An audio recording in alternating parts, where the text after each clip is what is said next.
చిన్నప్పటి నుంచి దేవర చెప్పిన కథలు వింటూ పెరుగుండాడేమో.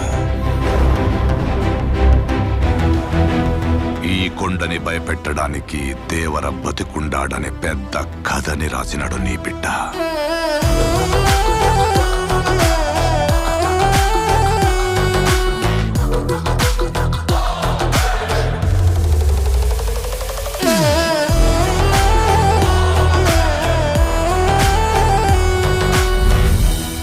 ఆ మృగాల మాయలో పడి గొర్రె పిల్ల లెక్క వాళ్లతో పోయుండాడనుకున్నావా?